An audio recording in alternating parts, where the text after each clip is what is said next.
yoka ba avantage. Toza 5 minutes pour mon fleuve. Toza pembeni na site ya Vodacom. Makambo teli réseau bosana. Tozali nzinga ya quartier ba investisseur. Tu comprends? Ah, Toronto City VIP de Maluku. Pembe na mai. Mpepe moko naturel. Wana poto. Ba diaspora nyonso. Olingo s'investir na mboka na yo. Toronto City VIP de Maluku. Et pe sa to ezo teka ba espace kitoko. Kolongwa place Nazar. Si o mona presse. To paso la nzela. Toronto City VIP de Maluku. Et ko sunga yo ozala na projet osala site touristique. To pe otonga villa na yo. Ah papa. Benga papa Willy. Benga papa Willy na numéro oyo. Ta numéro de Chelibino. Benga. Na moi mbongo mukie. Osombi espace na yo.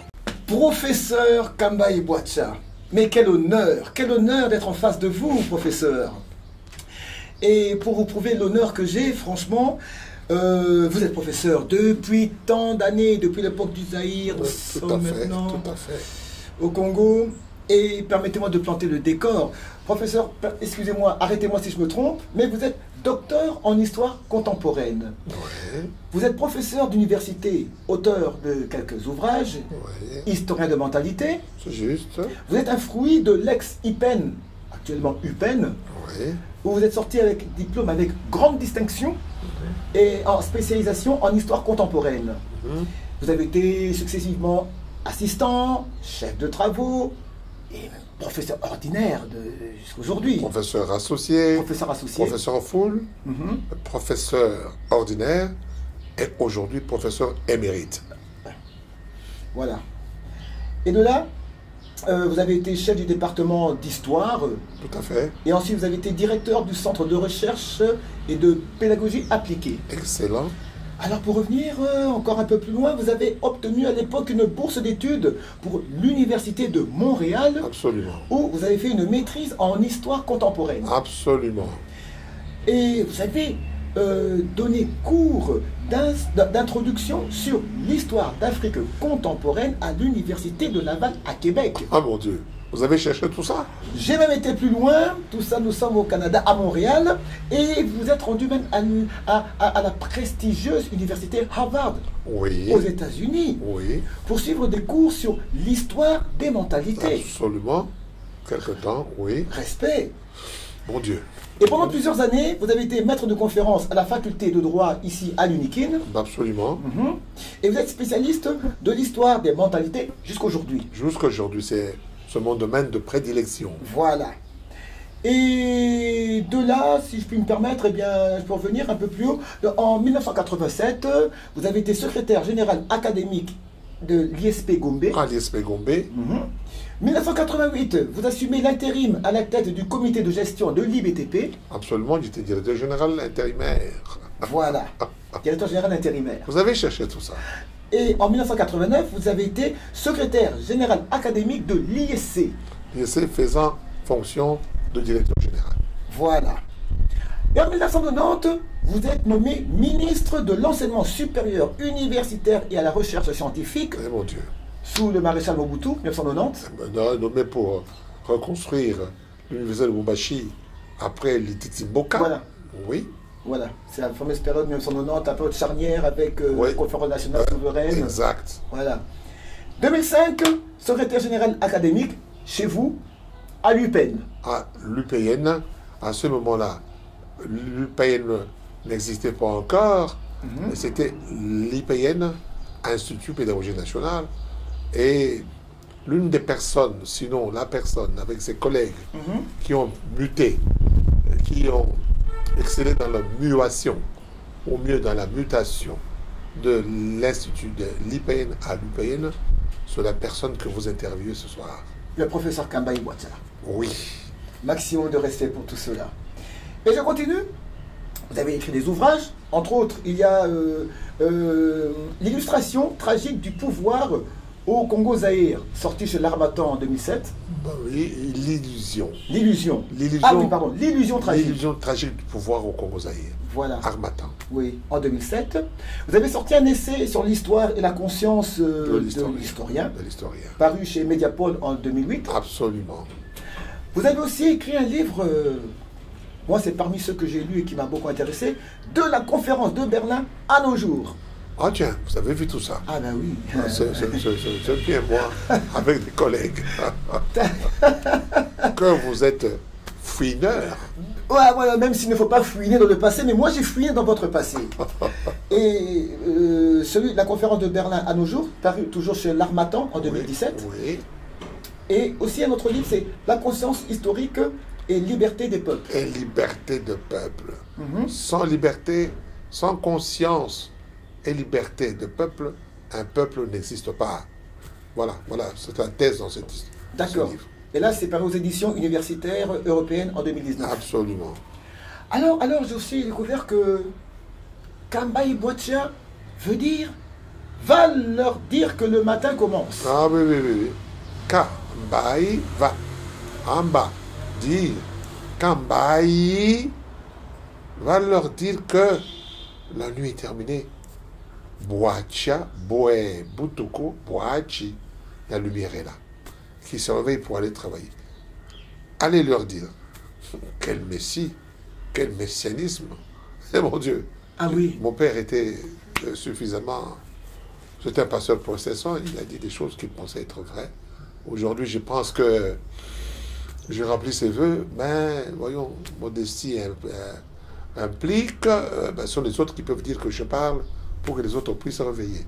Vous faites bien de le dire, parce que de ce côté-là, comme vous avez dit, votre père était pasteur protestant, oui. Mais vous vous êtes retrouvé dans les écoles catholiques. Bah oui, parce que quand je suis arrivé à Kinshasa en 1952, mon oncle qui m'a élevé à cette époque-là, tu vois, on est dans une mission protestante à Njokopunda, l'actuel Charleville.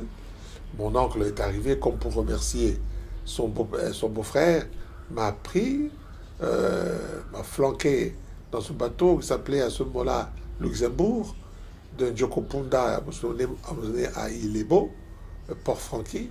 De Ilebo, on est à Kinshasa. Mais comme il était catholique, et à l'époque coloniale, 1952, les protestants qui avaient la mission de prêcher l'évangile, de faire chanter, les catholiques, eux, étaient les premiers à enseigner. Alors on m'a mis dans une école prestigieuse à ce moment-là, l'école catholique, c'est l'école Saint-Georges, à Guitambo, en face de Vélodrome. Ah, la fameuse école Saint-Georges qu'on a jusqu'à aujourd'hui. Oui, moi j'ai fréquenté cette école. Bon, en première année, les frères ont trouvé que, au point de vue courbe le gosse, je ne pouvais pas être en première année primaire parce que je réfléchissais comme quelqu'un qui se trouve déjà en troisième ou en deuxième. Un surdoué, comme on dit. Bon, écoutez, alors on m'a flanqué en deuxième D. Ceci est une histoire fantastique. On m'a flanqué en deuxième D. Pourquoi D? A, B, C, D. Parce que ceux qui entraient en A, B, C étaient supposés être chrétiens, baptisés. Ah d'accord. Les enfants, n'est-ce pas, baptisés, hein, chez les prêtres. D'accord. D et F, G, etc., c'était les classes des païens. Alors, ceux-ci, quand ils passeraient dans la classe A, quand ils seront baptisés. Et pour se faire baptiser, c'est ça l'important pour moi, on devrait tondre complètement leur tête. À l'époque coloniale, l'étudiant qui ne pouvait passer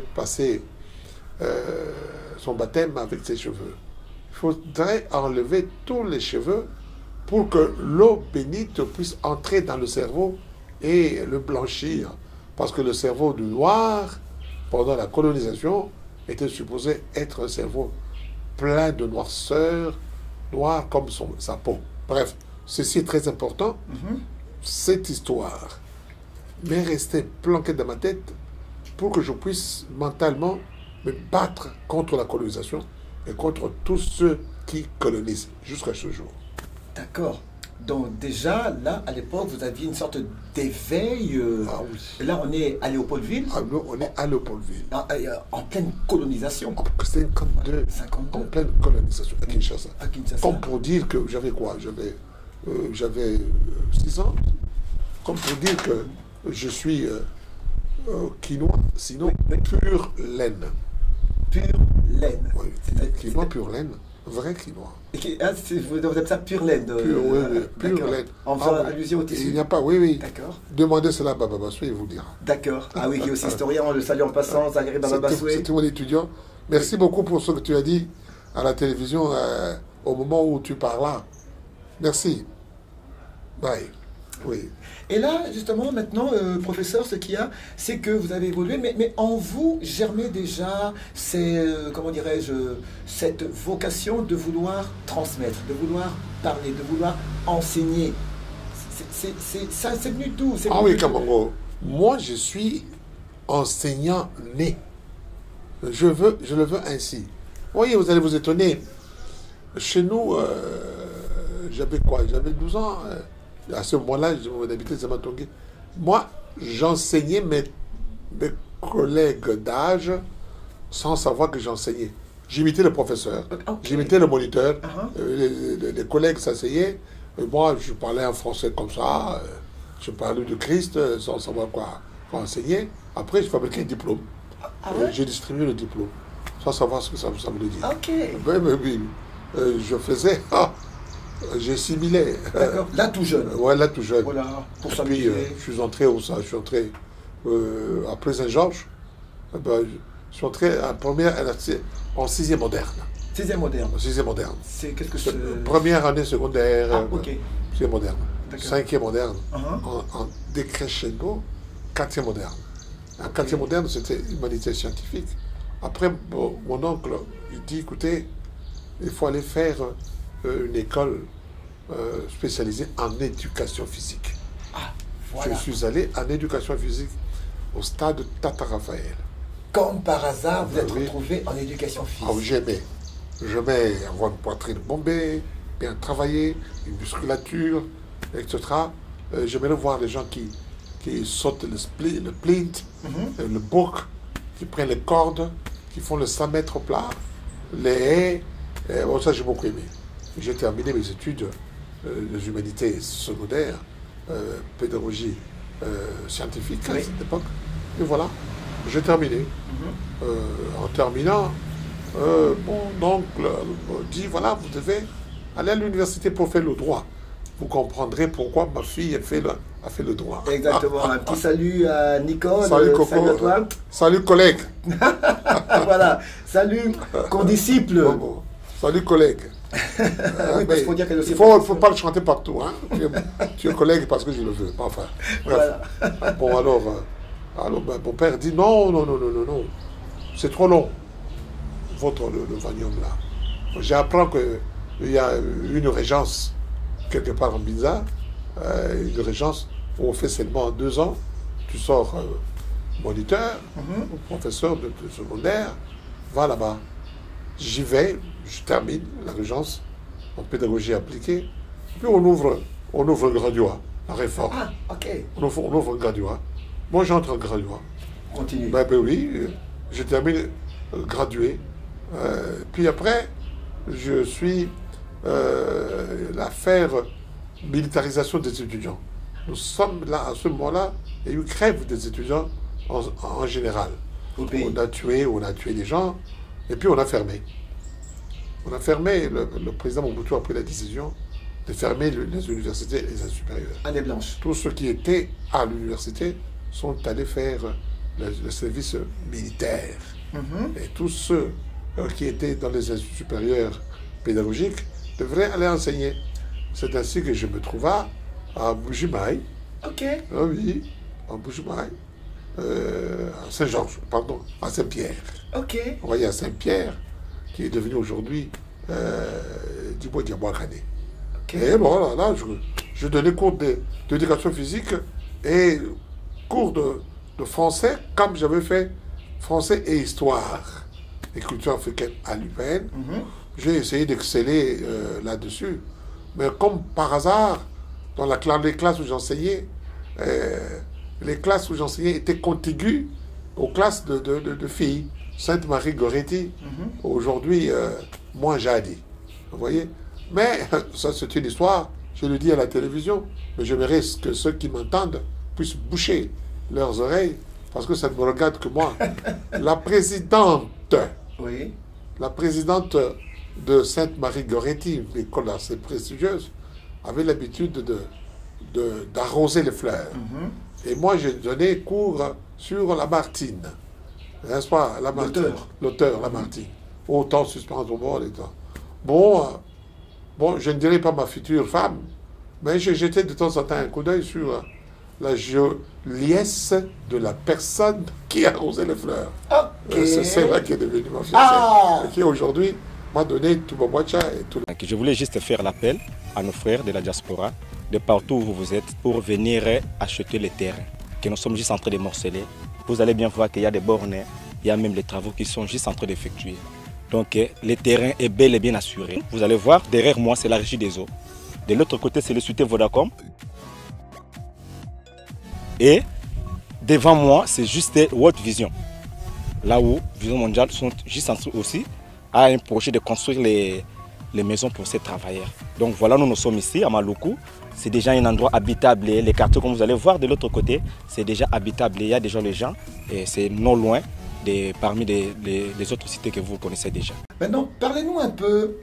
Après cela, vous avez évolué, tout ça. Alors, maintenant, cette époque, pour un peu faire un bond dans l'histoire, nous avons parlé années 50, années 60, années 70, la fin des années 70. 60, c'est une année folle, une année formidable, parce que c'est l'année de la décolonisation. Voilà. Ah oui. Voilà. Déjà en 56, la colonie belge bouillonnait déjà. Ça, c'est clair et net, bouillonnait déjà. Il y a eu cette affaire en 56, le plan Van Bulsen. La Belgique pouvait lâcher le Congo 30 ans après, comptabiliser un peu, nous sommes en 56. Si le Congo devait devenir indépendant, n'est-ce pas, à 30 ans plus tard, c'est en 86 qu'on devrait être indépendant. Permettez-moi de faire une petite pause là-dessus. Si maintenant ce plan avait été appliqué, que le Congo aurait été indépendant en 1986, à votre entendement, en tant qu'historien, en tant que chercheur, que serait devenu notre pays? Serait-il ce qu'il est aujourd'hui? Enfin, qu'est-ce que ce serait devenu? En retard, les Belges auraient eu le temps de transformer le Congo en apartheid. En quoi? En apartheid. Ok. Apartheid. Ok. Vous voyez? Alors, est-ce que la Belgique avait le choix de prolonger? Le Van Bulsen a construit son plan de 30 ans pour permettre à la Belgique d'avoir suffisamment des armes pour recadrer les Noirs, pour posséder davantage les Noirs, pour savoir comment on va laisser si vite la Gécamine, le Sominko, ceci et cela, gérer le Congo, gérer le diamant, vous ne connaissez pas encore, gérer le casitérite, gérer le Katanga, quelle richesse. Découvrir ensuite que tout le Congo est riche. C'est toute la bagarre qu'on a aujourd'hui à l'est de notre pays. C'est une page d'histoire que nous pouvons ouvrir aujourd'hui ou plus tard. Voilà. Donc, on serait en retard. Déjà aujourd'hui, nous avons eu l'indépendance en 1960. Je précise ici que si on a dit en 1960, on a proclamé l'indépendance de ce pays, le roi a proclamé, je veux dire que quand on proclame quelque chose, on consacre. Le roi est venu, il a consacré, il a commis comment dirais-je, des bévues sans le savoir, en disant que la Belgique a donné l'indépendance au Congo. La Belgique a voulu nous donner un cadeau, ce à quoi notre prestigieux président Kassavoubou a répondu le 30 juin, nous étions ici, j'avais 18 ans, au Palais des Nations, il dit, s'il, avec sa petite voix intelligente, venant tout droit du séminaire de Kaboué, un prêtre d'une grosse valeur, il dit, mais écoutez, sire, la Belgique a eu la sagesse de nous octroyer l'indépendance, etc. Tandis que le roi Baudouin avait dit ne faites rien, pas de réformes. Faisant un coup d'œil à Lumumba, qui lui voulait obtenir vite, nationaliser la portefeuille de la République. Pas de réforme. Nous serons sages. Nous allons pas vous décevoir. Lumumba qui avait fait son discours pendant la nuit, et on l'a vu s'incliner sur sa feuille, corrigeant ce discours. Et puis, il s'est mis tout droit au micro, au palais de Nation, pour dire, écoutez mes chers amis, ce jour est un jour glorieux, glorieux. L'indépendance que nous avons eue, l'indépendance, c'est au prix de notre sang, notre sueur, au prix de nos femmes qui furent violées, au prix de vol, au prix de... Il a saccagé complètement d'une manière langagière, il a saccagé la colonisation. Je vais vous dire que quand on nous parle de la date du 30 juin 1960, on a proclamé, j'ai dit qu'on a proclamé. Mais pour le Congolais, la vraie date pour moi, l'historien de mentalité, c'est le 4 janvier. 4 janvier 1959. Je dis bien 4 janvier. Mais contre, comme la prise de Bastille. Oui. 14 juillet. Oui, voilà. C'est le jour où le Congolais a dit non. Vous comprenez? Oui. C'est ce jour-là, le jour où, après les conférences de table ronde, etc., où le moment est arrivé à parler, quand ça va parler, on a scellé l'IMCA au jour où Vita Club, la plus populeuse équipe de Kinshasa ici, a gagné, fut battue par le Capi, etc., où les gens qui venaient du stade remontant vers le rond-point, vous voyez, victoire. Et puis les gens qui étaient, les Blancs, qui avaient l'habitude d'aller vers le lac de Mavalé, venaient, passant par le rond-point, etc., où les Noirs ont montré aux Blancs que nous en avons marre. Et on avait cancellé la conférence de la Bamako sur l'IMCA. D'accord. Alors, vous voyez, nous étions fâchés. Nous avons dit à bas le colonialisme. À bas. Il y a eu un soulèvement. Ce soulèvement, comme par traînée de fumée, a atteint Kitambo Magasin, a atteint Djili, a atteint.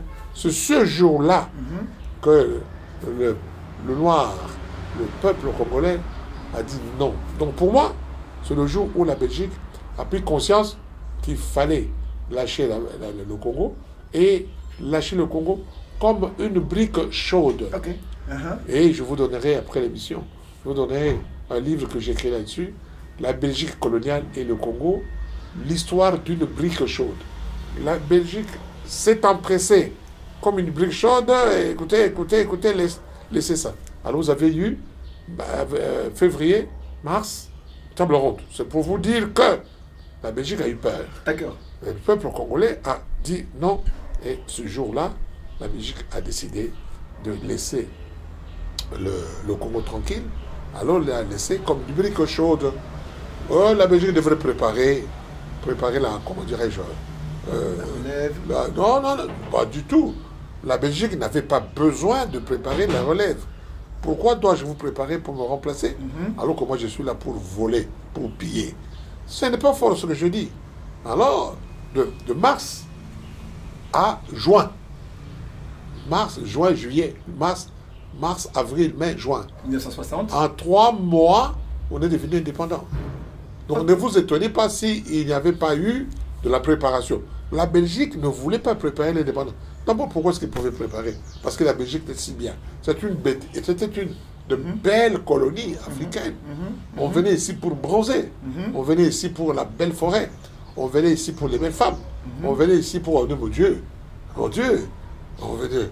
Congo Nemboka, c'était à cette époque-là. D'accord. Et on l'a chanté. Donc la vraie date de l'indépendance, pour moi, c'est la date où, le jour où les Congolais ont demandé... Les Congolais n'ont pas demandé l'indépendance. Ont arraché. Touba Kidi. Kabassé le dit à la table ronde.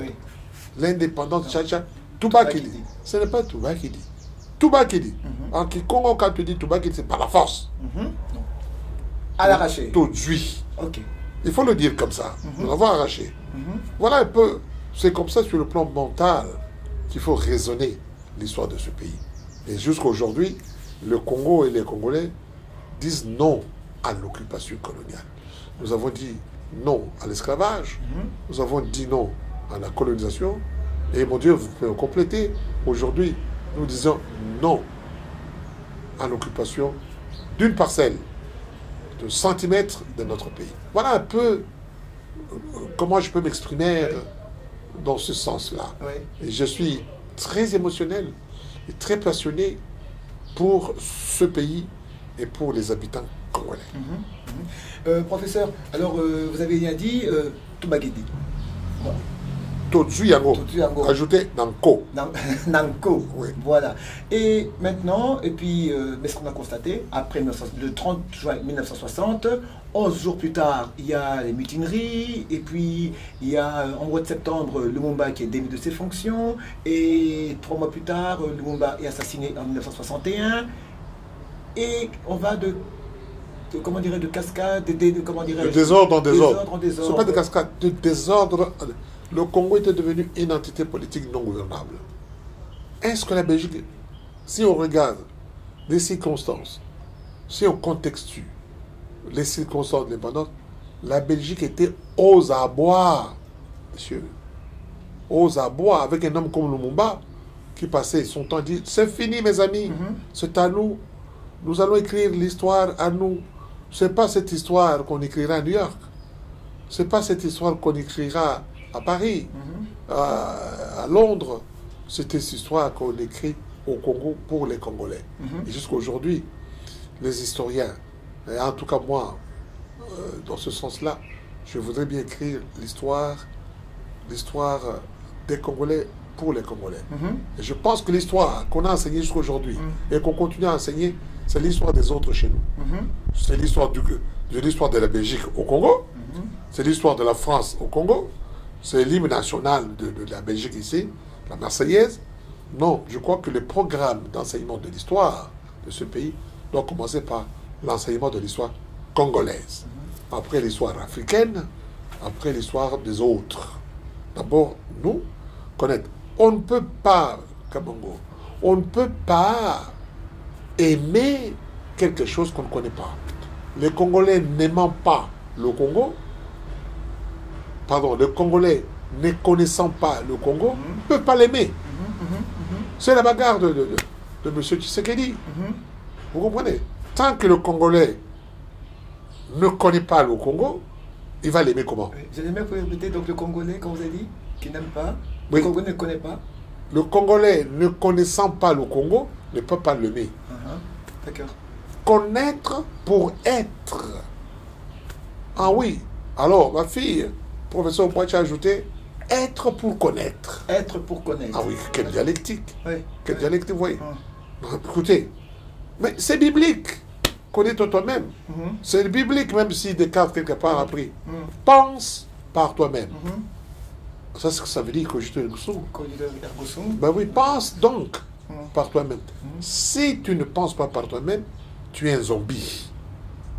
Tu es un zombie. Tu es quelque chose comme ça.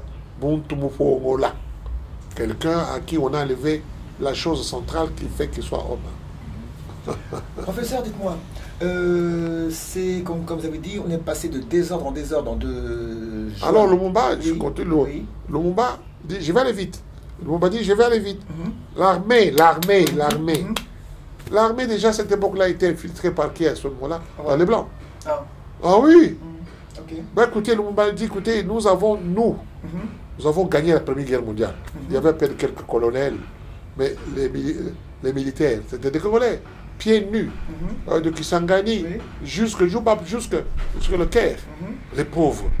L'histoire nous montre bien que c'était une affaire des Congolais et des Noirs. Bon, 45. Mais enfin, regardez Mutamba Makombo. Il a écrit un excellent livre là-dessus. Ben, écoutez, nous continuons à regarder Sabakinou, le pauvre père à son âme. Nous avons démontré, on peut démontrer aujourd'hui, les archives sont déchirées, sont brûlées. Nous pouvons démontrer aujourd'hui que la Belgique a gagné la guerre au Congo grâce aux Congolais. Alors, Lumumba qui répète tout ça, il dit, bon, nous voulons que les colonels, les capitaines, les chefs d'état-major général soient Congolais. La Belgique ne pouvant pas accepter ce genre de choses, a noté. Et puis, pardon, Jean XVI, bon Dieu, Jean XVI, un bon colonialiste, il a bien bronzé sous le soleil de la belle colonie. Il dit non, monsieur, les gens sous le drapeau, avant l'indépendance, égale après l'indépendance. L'armée, oh oui, Jean XVI. Donc, comme moi je vous ai colonisé, comme moi j'ai voulu que vous soyez militaire, vous serez comme ça. Alors les militaires se sont révoltés, d'où il y a eu mutinerie. 10 villes ici, dans l'ensemble du pays, Lumumba ne pouvait pas. Déjà, Lumumba, dans son discours du 30 juin, avait dit « Nous sommes à la recherche de notre liberté ». Voilà le péché de Lumumba. Ce n'est pas parce qu'il a... Non, il a dit « Le Congolais en particulier, l'Africain en général, veut sa liberté pour montrer à la face du monde ce que nous sommes capables de faire si nous sommes libres. » Vous allez dire des choses comme ça devant un exploiteur? Vous allez dire des choses comme ça devant un Américain? Vous allez dire des choses comme ça devant quelqu'un qui a l'habitude de violer, de voler, de sucer, de vous rendre pauvre? Alors, on dit qu'il a signé sa mort. Mais il ne pouvait que signer sa mort parce qu'il a réclamé la liberté.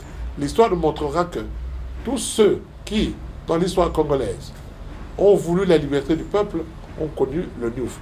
Lumumba, d'abord avant Lumumba, Kimbangu n'a rien dit d'autre que nous sommes des hommes créés par Dieu et nous devons être libres. Quel était son sort? Simon Kimbangu. Kimbangu, oui, Simon Kimbangu. Moi, je n'aime pas qu'on l'appelle Simon Kimbangu. Parce que Simon, ça fait étranger. Oui. Papa Kimbangu. Papa Kimbangu. Il faut l'appeler Papa Kimbangu, un homme prestigieux. Je ne sais pas pourquoi on n'érige pas un monument. Pourquoi on ne le proclame pas héros national? Je crois que ça a été fait. Héros national? Pas encore, hein? Okay, non, il n'est pas encore héros national. Héros national. C'est le père de héros. On l'a tué parce qu'il voulait la liberté. D'autres aussi non connus par l'histoire. Lumumba, on l'a tué parce qu'il voulait la liberté. Malheur, on ne sait pas où se trouve son corps. À Gécamine peut-être. On nous a envoyé sa dent. Comment est-ce que nous allons nous agenouiller devant une dent? Ça, c'est un autre problème. Après lui, bon, les autres présidents prestigieux, Kassavou et autres. Mais il y a eu quelqu'un qui est arrivé avec avec l'AFDEL, qui a dit, à un moment donné, j'ai l'impression qu'on veut m'arracher mon pays. Qu'on veut m'arracher mon pays par les Rwandais. Alors il a quitté là où il était, il est allé à Lubumbashi, il a dit, je m'auto-proclame. Vous voyez un peu là, hein, oui, le hiatus. Oui. Je m'auto-proclame. Ça n'existe pas, démocratie. Enfin, je m'auto-proclame président de la République démocratique du Congo. Et il a dit plus loin, avec son doigt comme ça, ne jamais trahir mon peuple. Tu vas dire ça devant Kagame? Tu vas dire ça devant les Belges, les Français, à ce moment-là? Clinton, il a connu quoi? Moniouf. Et puis, on l'a tué. Après lui, les gens sont arrivés qui ont voulu... Bon, il y a eu le président de l'UDPS qui a dit, prenez-vous en charge. Le musée aussi a dit, prenez-vous en charge. Ce qui dit, être transigeant, dit, le Congo aux Congolais. Bon, on a fabriqué sa maladie. Écoutez. Bien sûr, la vieillesse a aidé un peu, mais c'était un homme qui aimait vachement ce pays. Après lui, vous voyez, ils ont tous réclamé la liberté, la liberté, la liberté. Après lui, il y a eu, l'échange de pouvoir. Après, le Raïs, il a fait ce qu'il pouvait faire avec sa force. Ben, il a donné ce qu'il pouvait donner. Et il y a eu Félix Antoine Tshisekedi qui, lui, arrivant, il prend le langage de Kilpa Vita, le langage de Kimbangu, Papa Kimbangu, il prend le langage de Lumumba, il prend le langage de Tshisekedi Félix, et il dit, écoutez, je ne laisserai pas un centimètre de mon... Oh, le peuple, d'abord. Il a dit devant le pape, il a dit devant tout le monde, la toute bagarre qu'il a aujourd'hui, c'est parce que c'était nationaliste. C'était nationaliste. Alors, on a fourmillé son armée. On a fourmillé son peuple. La bagarre aujourd'hui est que nous avons difficile. Nous avons difficile pour nous défaire de ceux qui nous tourmentent. Et avec Dieu, nous triompherons et nous vaincrons. Voilà à peu près ramasser cette histoire qui me traumatise. Mais après ce traumatisme, je crois que quelque chose apparaîtra. Professeur, maintenant... Je n'ai pas trop parlé, hein. Vous avez bien parlé. C'est ce qui est le plus important. C'est le plus important.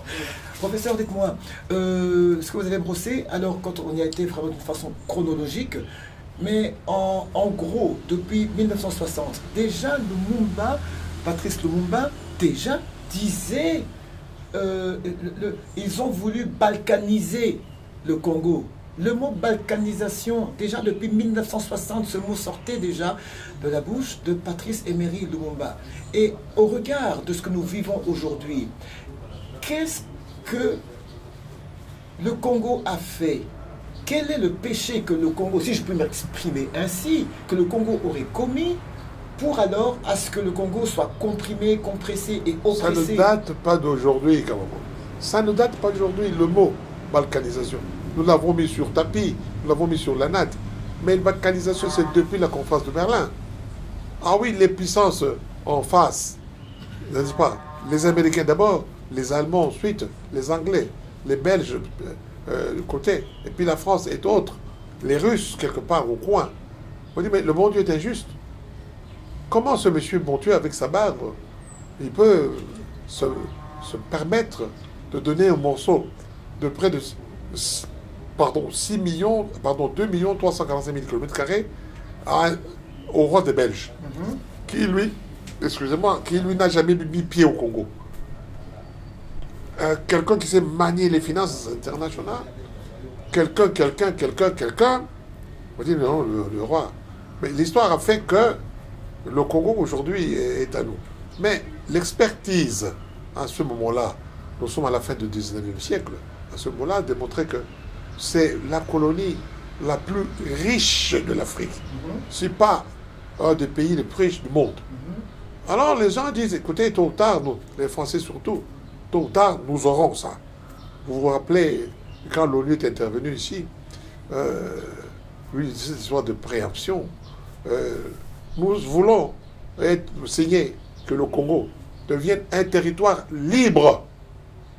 Navigation libre, c'est-à-dire n'importe quel pays pouvait y entrer. Pour faire quoi? Pour prendre des richesses. Et le Nigeria, pas le Niger, le Nigeria, etc. Et le Congo était déclaré fleuve, navigation libre. Le Congo était dès le départ libre. Mais l'histoire a fait que, Dieu a fait que le Congo devienne un pays strictement indépendant, aujourd'hui appartenant au Congo. Mais le blanc, les puissances n'ont pas quitté leur velléité impérialiste de séparer le Congo, de prendre un petit morceau. Et au Congo, on n'a pas encore dit suffisamment. La partie aujourd'hui connue comme État riche, hier, c'était le Katanga. Vous vous rappelez de la cession katangaise? Aujourd'hui, ce n'est plus tellement le Katanga, c'est tout l'Est du pays. À ce sujet, j'écris un bouquin. C'est le dernier qui va sortir bientôt. Drame de la honte à l'est du Congo-Zaïre, de Mobutu à Kabila 1 et 2. Vous voyez, ça c'est un brouillon, ça va sortir. Donc je voudrais dire que les tentatives de séparer le Katanga riche au reste du Congo ne datent pas d'aujourd'hui. C'était la balkanisation. Lumumba a parlé de la balkanisation. Oui. Balkanisation. C'était un nom fantastique. Vous avez vu que les Congolais... Non. Quand ça vous tenace, Lumumba tenace, les Kalonji. Kalonji, quelque part au coin, voulant se faire un roi ratelé, un empereur au coin, il fait les velléités de la sécession katangaise. Très vite, on a cloué le bec. Tout ça parce que le diamant. Et aujourd'hui, terminé, heureusement que l'Est ne montre pas les velléités. Les gens de l'Est, les Congolais de l'Est, Mais ce sont les Blancs de l'Est, n'est-ce pas? Les Anglais d'abord, la Belgique pas beaucoup, les Français ensuite. Vous n'avez pas entendu certains présidents français dire que, messieurs les Congolais, vous êtes trop riches et vous ne savez pas gérer votre pays. Entre autres Sarkozy. Sarkozy, voulez-vous partager vos richesses? Vous créez le désordre dans un pays et vous dites que les dirigeants sont faibles, vous nommez même vos propres présidents qui vont affaiblir. Vous mixez, comment on dit? Mixage, trucage, tripotage, brassage. Vous infiltrez l'armée, vous infiltrez la politique, vous dites que les Congolais sont incapables de se gérer, alors nous devons partager le Congo. Balkanisation. Donc ça ne date pas d'aujourd'hui. Le monde entier est jaloux de Congo parce que le Congo est don de Dieu béni. Le diable, c'est ça. Quand vous êtes unis, le diable entre pour vous désunir. D'ailleurs, on appelle démon. Le démon égale monde. Le démon, c'est monde. Les gens du monde sont des démons. Okay. Il est le vrai, le juste, c'est celui qui est dans le monde sans être du monde. Le Christ est dans le monde pour répandre la lumière, mais il n'est pas du monde. Il est protégé. Alors, vous voyez, tous ceux qui viennent pour nous partager sont dans le monde. Ouais. Mais professeur, dites-moi, si on regarde un peu ce qui s'est passé pour venir aussi dans toute l'histoire du Congo, Zaïre à l'époque, nous avons vécu une période, parlons de la partie de l'Est. La partie de l'Est, si on va revenir encore plus haut, il y avait ce qu'on appelait à l'époque, ce qui s'appelait le Rwanda-Urundi, qui était, si j'ai bonne mémoire, la 25e province du Congo belge. C'est surtout du Congo. De quoi 25e, non. La Belgique avait quoi, 9 provinces. Congo devrait être 10e province. Et puis le Rwanda-Urundi, dans une nébuleuse de l'impérialisme. C'est après la guerre. L'Allemagne ayant perdu la Première Guerre mondiale, on a puni l'Allemagne. On a confisqué tous les avis comme colonie. On a pris la Namibie, on a pris le Cameroun, on a pris le Rwanda-Urundi. C'est devenu colonie quelque part sous le mandat de la Belgique. Et voilà, à ce moment-là, on a dit que cet espace-là, Congo, Rwanda et Burundi, on a dit le Congo belge et le Rwanda Urundi. On n'a pas dit Congo belge, Rwanda belge, Burundi belge. Non. Ah non. C'était clair. C'était clair. Le Congo belge et le Rwanda Urundi. C'était clair à définir. Mais le Rwanda particulièrement avait un problème de duo. Duo en, je n'ai pas le terme, mais en ethnie, en tribu. Les Hutus plus nombreux, 90%, et les Tutsis moins nombreux, n'est-ce pas? Et les Pygmées, les Tois.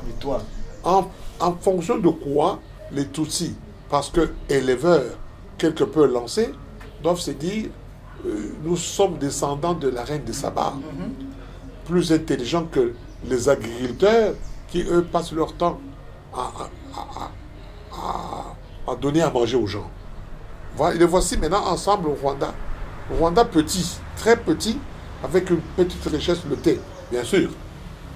Le monde a voulu que ce soit ici. Ce n'est pas de notre faute. Le Rwanda n'est pas riche, petit.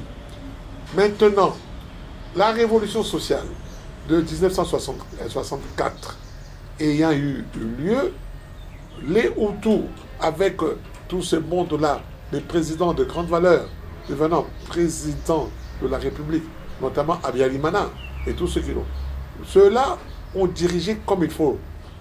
Mais les Tutsis n'ont pas voulu la domination. Le problème du Rwanda, c'est le problème de deux tribus. Hutu contre Tutsi. Ah oui. Les uns se considérant dans une idéologie de supériorité, c'est là quel modus, on ne sait pas. Les autres travaillant plus nombreux qu'adverses. Alors, il est normal que quand vous faites la démocratie, selon la charte universelle, les plus nombreux gagnent. C'est ainsi que les Hutus ont toujours gagné. Oui. Les Tutsis se sentent dans l'insécurité totale. Alors, une partie est allée dans l'est du pays. Chez nous. Chez nous, Oui. voilà, chez nous. J'aime bien quand vous dites chez nous. Ils sont allés là-bas. Nous sommes au 16e, 17e, etc. Les Mohamis se sont installés, et beaucoup sont arrivés ici, et ils ont dit, écoutez, nous ne pouvons plus rentrer. Nous sommes ici dans la vallée de Moulengue, dans cette partie-là de Massissi, dans l'autre partie, je ne sais pas moi, Rutshuru, tout ce qui est Est aujourd'hui, se sont bien installés en amenant l'idéologie de supériorité face aux Bantous. Aux originaires. Ouais, Furero, Nyanga, Oui. Lega, Nyanga, tout ce monde-là, alors, sont des Bantous. Les Bantous sont inférieurs aux Tutsis qui sont supérieurs. Ouais, il faut donner une précision Ah oui. entre ce côté, parce que on parle de Banyamulenge, soit disant que Banyamulenge serait une tribu, serait un peuple, oui, mais soit disant que ce serait une vraie tribu à part entière, même quand on parle des Banyarwanda, tout ça, ces dénominations, est-ce qu'il n'y a pas C'est toute une question. C'est toute une question idéologique. Les Banyamulenge parlent quelle langue? Très bonne question. Vous avez déjà entendu parler de Kinyamulenge? Regardez dans tous les dictionnaires du monde entier, une langue qui s'appelle Kinyamulenge. Vous avez entendu parler? Non. Ça n'existe pas. Vous êtes Munyarwanda et votre langue c'est de Kinyarwanda et Tutsi et Hutu. C'est pas parce que vous habitez Matongé longtemps que vous demandez l'indépendance de Matongé et vous devenez Munyamatongé. On demande votre langue, on dit de Kinyamatongé. Mais non, vous parlez Lingala, vous parlez Kitetela, vous parlez Kiwololo, vous parlez Kingwandi, mais vous ne parlez pas le Kinyamatongé, Kinyabandal. Non, messieurs, c'est de l'idéologie. Et tout le monde sait que les Banyamulenge, ça n'existe pas.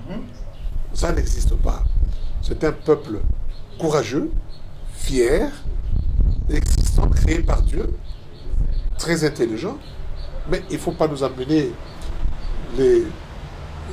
comment dirais-je, quel est le mot, les impostures de ce style-là. Moi, je ne suis pas bantou,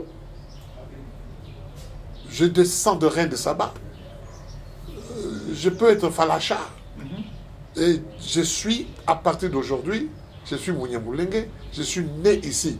Non.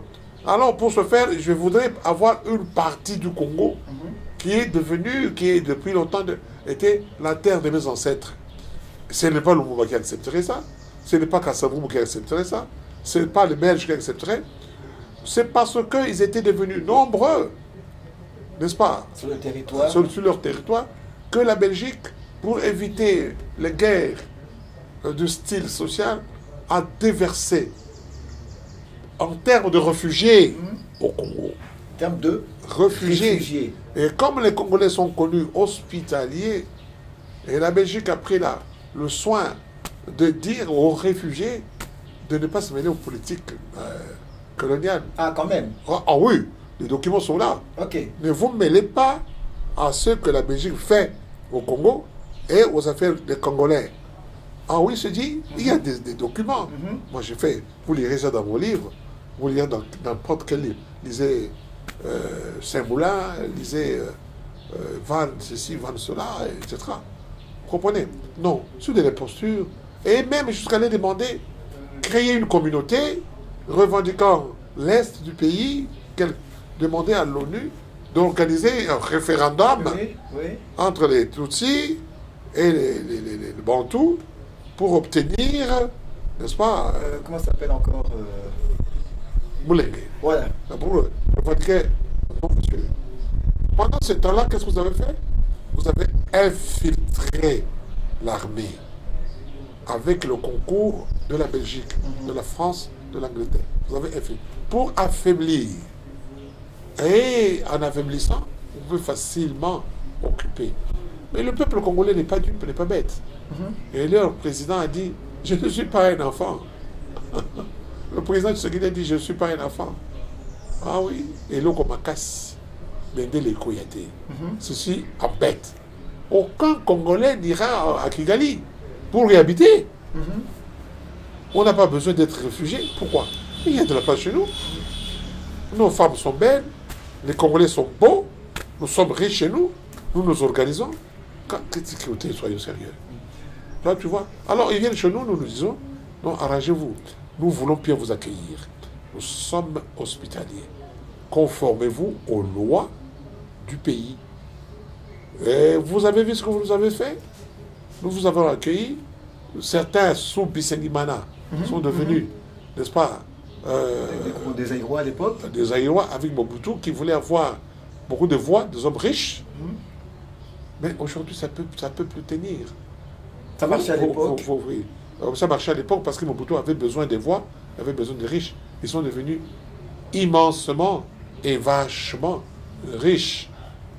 Ceci étant dit, monsieur, vous êtes chef d'état-major général? Oui. On veut nous prendre l'Est? Êtes-vous complice? Mais vous parlez quelle langue avec eux? Le Kinyarwanda? Ah non, non, non, non. Vous ne serez plus. Vous pouvez occuper les postes que vous voulez. Commerçant? Oui. Recteur d'université? Oui. Directeur d'une banque? Oui. Acheter des avions? Oui. Mais pas président de la République. Pas chef d'état-major général. Pas lieutenant. Pas bourgmestre. Mais c'est ce que nous avons vécu. Contraire, bizarrement, c'est ce que nous avons vécu. Ce Chef que d'état-major, vous avez vécu, ministre, changez gouverneur, changez député. le temps verbal de votre verbe. Ce que nous avons vécu, non, ce que nous vivons. Ce que nous vivons. Ah, donc, rectificatif. Pas ce que nous avons vécu, mais ce que nous vivons. Et nous ne voulons plus vivre cela demain. D'accord. C'est comme ça. Mais dites-nous, professeur, vous avez bien spécifié que les Tutsis, et c'est prouvé, c'est un peuple minoritaire. Absolument. Mais Ce n'est pas leur faute. Non, c'est pas leur faute, mais c'est une réalité. Oui. Voilà, ils sont minoritaires. Quoi qu'il en soit, ils sont minoritaires. Maintenant, d'où vient ce que je pourrais appeler entre guillemets, leur supériorité, leur suprématie sur les Hutus? C'est une fabrication culturelle. Ma foi, mon Dieu sait que la culture est une fabrication idéologique. Quand votre idéologie est chantée, votre idéologie commence à être adoptée par des populations considérées faibles, ils parviennent à prendre cela. Non, c'est idéologique. Et cela ne va pas traîner. Non. Non. En quoi est-ce que, spirituellement parlant, l'Amérique est supérieure au Congolais, spirituellement parlant, culturellement parlant? En moins de mater ma culture. Oui. Mais c'est ce que la colonisation a fait. Ils commençaient par vous dire, vous n'avez pas de culture, vous n'avez pas de Dieu, vous n'avez pas de prière. Votre nom, Kamango, Kambaï Jean, vous n'êtes plus Kambaï, vous êtes Jean. Prenez une médaille, priez pour cette médaille-là. Vous comprenez? Alors, vous n'avez plus d'histoire. Et vous savez très bien, vous journalistes, qu'un peuple sans histoire, c'est un peuple qui meurt, oui, bien un peuple mort. Alors, vous comprenez, la colonisation a bien compris cela. Aujourd'hui, nous n'en voulons plus. On peut baptiser quelqu'un au nom de Boacha. Saint Boacha, ça doit exister. Étant donné que quand on devient saint, c'est une déclaration des évêques. Et de là... Je dis bien, oui, idéologique. idéologie, donc c'est travailler. C'est travailler. C'est travailler et voilà le résultat. Pour maintenant. imposer. Oui. Mais qu'est-ce qui manquerait maintenant, nous qui sommes ici, nous sommes quand même presque 100 millions d'habitants au Congo. Oui. Mais qu'est-ce qui manquerait qu'il y ait aussi une idéologie forte pour les Congolais? Nous sommes indépendants voici 64 ans. C'est pas Oui. beaucoup. Nous avons été sous la prise des autres 600 ans de quoi? D'esclavage, 50 ans de colonisation, 60 ans de néocolonialisme. Il nous faut du temps. Cependant, à l'intérieur de cela, aujourd'hui, il faut qu'il y ait des Congolais, des Africains, et il y en a. Et coup de chapeau à votre émission, parce que vous prenez le temps d'aller pas balader, mais travailler avec vos micros pour dire aux Congolais, réveillez-vous, le temps, Boutroumbouach. N'est-ce pas? Il fait jour. Oui. Il fait jour, réveillez-vous. Oui. Ah oui, oui, réveillez-vous. Donc il est temps d'enseigner le Congo, de dire aux Congolais, le temps est là. Et il ne faut pas seulement le proclamer, le temps est là, voici votre pays. Les Congolais doivent savoir qu'est-ce qu'on fait du cuivre, casitérite, diamant, or, l'eau. On veut prendre votre eau, envoyer au Tchad. Non, parce que le Tchad est en train de sécher. Non, non, non, dites-nous pourquoi. Qu'est-ce que nous gagnons? Et quelqu'un vient, monsieur, la révolution industrielle a dit que vous avez des machines. Mais votre économie est déjà en panne, votre industrie est en panne. Vous venez chez nous pour chercher les matières premières. Alors, nous avons les matières premières. Nous vous permettons, moyennant des accords, pour que vous puissiez venir chez nous, installons, asseyons-nous à table, signons des accords. Tu gagnes quoi? Moi, je gagne quoi? C'est ainsi que Tshisekedi, Félix Tshisekedi, allait là pour dire, ah, les accords sont win-win. Gagnant-gagnant. Je gagne quoi? Vous gagnez quoi? Ah oui. Batata, maman, bandeko, toyo kanito sambela. Mais toi, tu dis, ah non. Ce mois, je transforme votre coltan en quoi? En matière, en radio, oui. En radio, en carte SIM. En carte SIM, etc. Ce mois, non, non. Les Congolais disent, non, non, non, non. Moi, je gagne quoi? Et les universités, les écoles doivent enseigner aux Congolais que devient leur cuivre après l'extraction. Ça va où? Nous devons contrôler tout ça. Donc, pour que nous puissions réellement nous appartenir, nous devons nous enseigner à partir de notre religion. N'est-ce pas? La religion est idéologique. Nous enseigne que les autres sont supérieurs. Vous connaissez le sort de Kiamangana, hein? Kiamangana, Velkis. Vous connaissez sa chanson?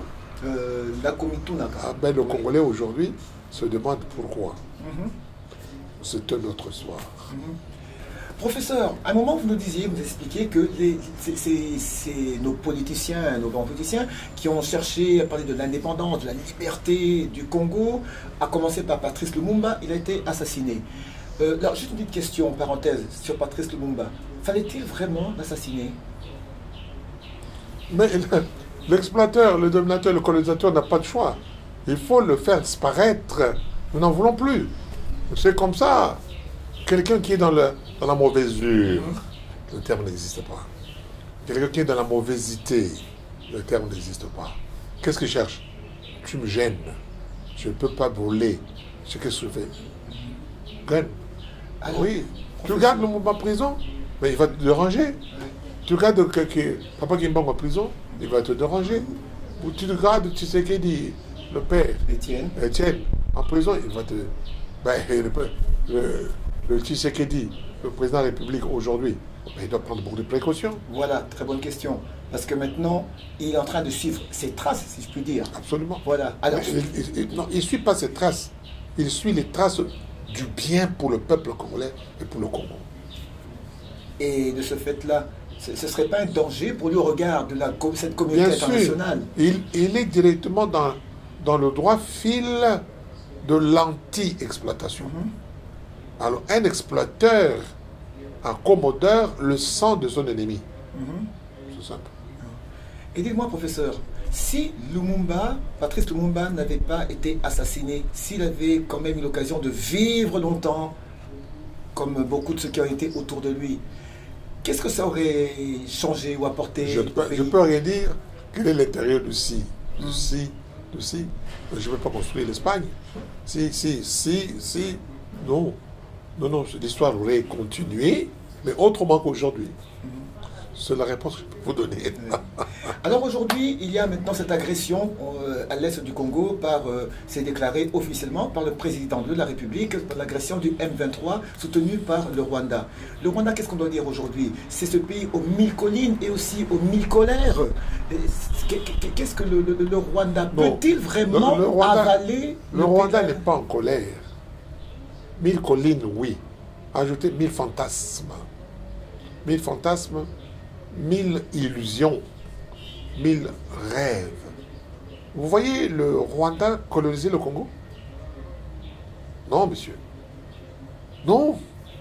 Vous voyez un Rwandais devenir président de la République? Vous voyez un rwandophone? Vous voyez Munyamulenge, entre guillemets, devenir président de la République? Ce sont des rêves, monsieur. Ce sont des rêves. Donc, Oubliez ça. On lutte et le Congolais triomphera parce qu'il est chez lui. Je suis dans ma maison. Je suis chez moi. Tuez-moi, mais tu ne vas pas tuer mes enfants. Tuez les enfants, mais mes oncles viendront. Tuez-les, mes coqs viendront en eux. 100 millions de personnes contre combien au Rwanda? Le Rwanda est un pays extraordinaire. Moi, j'ai eu des collègues autour Tutsi. Bon, du côté, ce sont des gens extraordinaires. Mais c'est un petit groupe de Tutsi anglophones du style Museveni. Sinon, nous avons des amis Tutsi pour parler d'eux. Des hommes valeureux, de gaillards, de grands soucis. Mais il y a un petit groupe là qui, moyennant leur éducation, veut montrer que Hitler, lui, vous avez vu, il a fait combien de temps? 12 ans. 12 ans. L'Allemagne a continué. Et Hitler est parti. Non, non, ne rêvez pas. Le Rwanda ne colonisera jamais. Alors jamais le Congo. C'est une parenthèse, justement, ce que vous avez dit, c'est très intéressant. Il n'y aura pas ni de rwandophone et tout ça, c'est très intéressant ce que vous dites. Alors, j'aimerais bien qu'on ouvre une petite brèche. On a une grande question actuellement qui rebondit, qui revient sur la scène, surtout cette année-ci 2023, ce fameux problème, enfin, question plutôt, de père et de mère. Qu'en pensez-vous? Je viens de vous dire au cours de notre émission que chaque personne a un père. Chaque personne a une mère. Vous comprenez? Bon, chaque personne, jusqu'à preuve du contraire aujourd'hui, a ce qu'on appelait colonialement tribu. Ça ne veut rien dire. Ethnie, ça ne veut rien dire. Différence entre tribu et ethnie. Et puis, tribu dans votre langue, c'est quoi? Ethnie.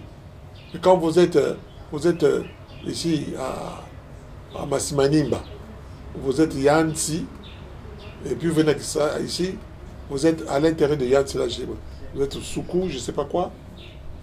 Quelle est la différence? Alors, non. Ce qu'il faut ici dire, c'est que l'humanité, l'humain, en gros, chez lui, c'est le monde. Chez l'humain, c'est le monde. Sa parcelle s'appelle monde. Village mondial. Le pape l'a esquissé. Mais, depuis cette époque, aujourd'hui, on observe que depuis qu'on a parcellarisé le monde, les uns se sont dit, nous allons construire un nationalisme, nation. Là où je suis né, chez moi. Chez moi, c'est l'Amérique. Alors, je construis chez moi comme Américain. Déjà, j'ai fait une grosse différence. Vous voyez, l'Américain n'est pas un Belge. Alors, je ne veux pas être embêté parce que je veux vivre selon chez moi. Mon armée, mon président, mon chef d'état-major général, il doit être américain. Pour éviter que je sois infiltré, pour éviter que le chez moi puisse être vendu. Alors, vous voulez me diriger? Vous êtes qui? Vous êtes chez moi? Oui. Quel est ton père? Quelle est ta mère? Chez vous, c'est où? Là, je suis plus ou moins sûr que vous n'allez pas me trahir. Parce que la loi, ma loi, même coutumière, dira celui qui va me trahir, je l'écarte. Aujourd'hui, l'expérience a démontré que depuis que nous sommes indépendants, le Congo n'a été que truffé des espions, des immigrants, des immigrés. Et le Congolais, je m'étais en paix. C'est clair, vous avez vu. Vous avez vu. Vous avez mis un Bisengimana à côté de Mobutu. Il a donné plus de 300 passeports exclusivement aux Tutsis. De quelle nationalité? Rwandaise. Quand vous demandez à un Tutsi qui a vécu ici, voici 30-40 ans, vous êtes tout de Rwanda, il ne dira même pas qu'il est rwandais, il te dira, je suis Tutsi. Donc, je ne suis pas Bantou, je suis Tutsi. Et quand vous allez avec lui à l'université, il va profiter de la bourse de l'État congolais. Et pourquoi pas de la bourse de l'État rwandais? Et pourquoi pas la bourse de l'UNESCO? Non, nous voulons dire aujourd'hui, peut-être provisoirement, improvisoirement long. Ça va? Oui. Notre président de la République doit être congolais. Pas nécessairement Moulouba, pas nécessairement Mokongo, mais son père doit être peut être Mokongo et sa mère Mungala. C'est ça de père et de mère. Parce que lui seul représente la nation. S'il trahit la nation, mais c'est toute la nation, c'est tout le monde. Alors nous pouvons quand même provisoirement être sûr que tu ne veux pas me trahir. Ton père est Mouyombe, ta mère est Moussakata, nous acceptons. Mais si ton père est Tutsi, ta mère est Moulouba, c'est difficile. Au moment où nous serons en guerre, où déjà nous sommes en guerre avec les Tutsis, ton père Tutsi peut nous créer des ennuis. Il va parler dans une langue que nous ne connaissons pas. J'envoie des caisses et des caisses de pilchards pour nourrir des militaires au front. Le chef d'état-major général prend ces caisses, il donne aux Tutsis. Et ils vont nous tuer. De père et de mère, c'est bienvenu et c'est comme ça. La Constitution a commencé, Mobutu a tergiversé, Mobutu a fait ceci, a fait cela. À un moment donné, Mobutu a pris les lois formidables et on a rabâché. Le Parlement est infiltré, et l'armée infiltrée, les partis politiques infiltrés, tout est infiltré. Bon, aujourd'hui, on a dit que c'est terminé. Et toute personne qui a pris cela en gage pour dire que les Tutsis, donc Banyamulenge, qui n'existent pas, sont des Congolais, bon, C'est clair. c'est pour la sécurité des Congolais.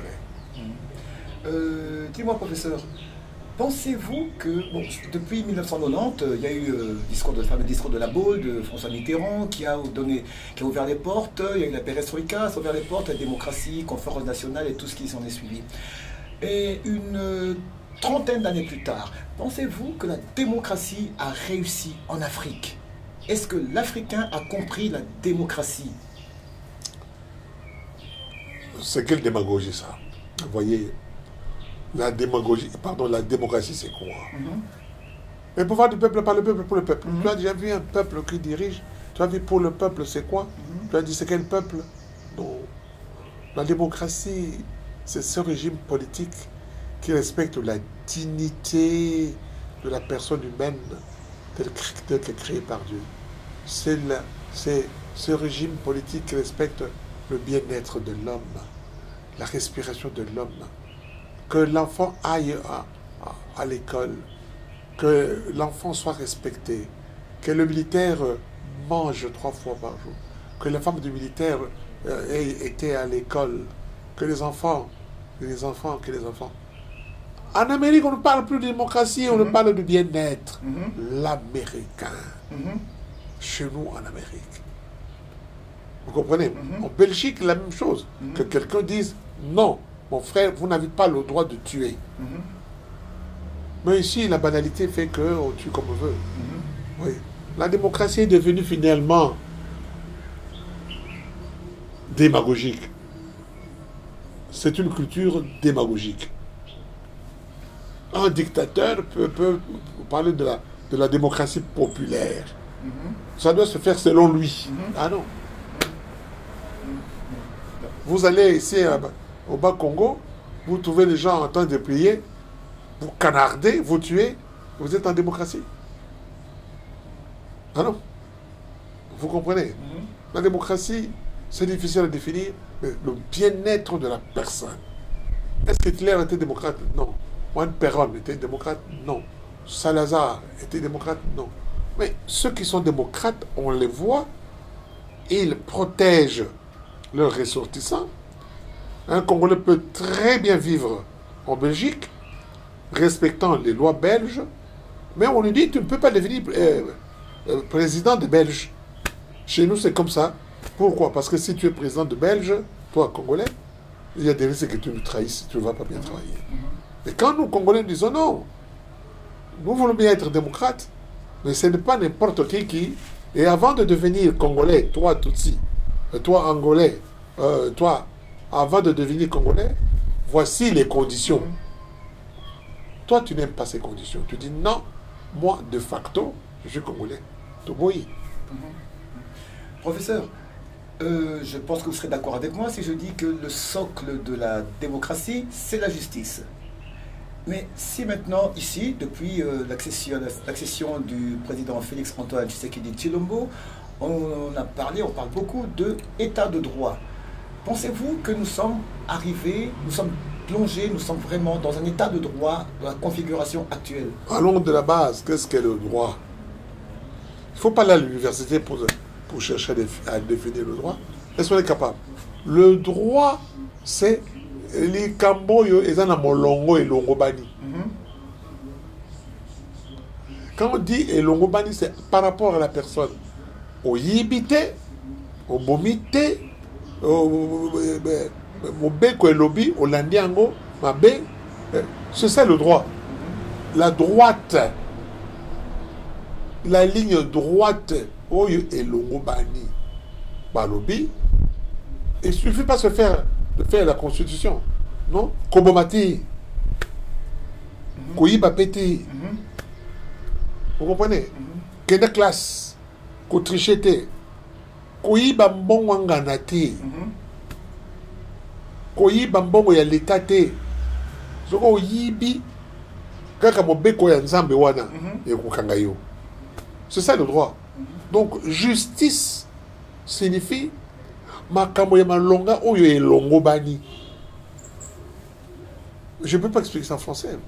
C'est dommage que toi et moi, nous expliquons des choses aussi sérieuses dans une langue que nous ne maîtrisons pas, le français. Ah oui, il y a les langues vernaculaires aussi qui ne sont pas reprises. Tolo bayangona et le koya yote yozo yiba. Moyibi, pour ça deni. Donc alors, photo sous qui ça bien professeur, net au côté na lingala. Alors, là où c'est la mini au pesa. Donc, aux papa, aux colo, aux doyen, aux na expérience, aux na boania, des balbana lingala. Bois, nia, boé, lumière, nia, lumière. Bois, nia. Ok. Alors, la boania, oyayo, papa Kambai. Là où c'est la mingi, au pesa moi message moi ya moke. Na ba o bazo la émission na biso na par oyayo papa Kambai. 100 ans d'existence comme capitale administrative de la RDC. Oui, fondée en 1881 et de son ancienne appellation Léopoldville, c'est le 1er juillet 1923 que Kinshasa devient officiellement notre capitale. Aujourd'hui encore, le temps n'aura pas su effacer la mémoire de ceux qui ont érigé ce patrimoine, ceux qui ont donné de leur vie pour bâtir cette ville. Le 1er juillet 2023, le festival ces années-là, grand festival de mode et de culture, rappellera cette histoire dans une soirée de gala mémorable en l'honneur de notre mégapole. Festival ces années-là, 2e édition, le 1er juillet 2023. Célébrons le centenaire de notre capitale, Kinshasa.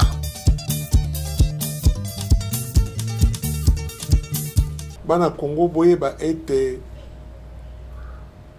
biso banso tous en a besoin ya ko vivre na kimia moto ako talibanda te Alex biso kimia ndenini moto ako talibanda te Alex biso ndenini bazalaka na kimia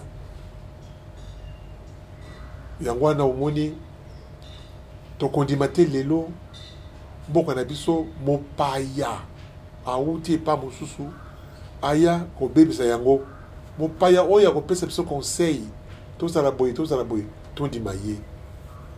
Pape François aye kotala biso apesi biso ayebisi biso bozali ba diamant wana ezali na bafacete ebele ya kitoko tolanda kitoko wana tolingana tozala bato boboto parce que na boboto nde mwana na biso akotanga mosala ekomonana tokolia 3 fois par jour tokotika bilamba ya babalon tokotika bachaussette balata bausine ekotambola bavelo ekoya bandako ekosalama tokoma nde libre tokoma na bonsomi mpona kotonga mboka mpona kotonga ekolo elakisi ekole esika na kokenda mpona kokolisa mayele mpona ngai nabika naza na molongo kwajiki.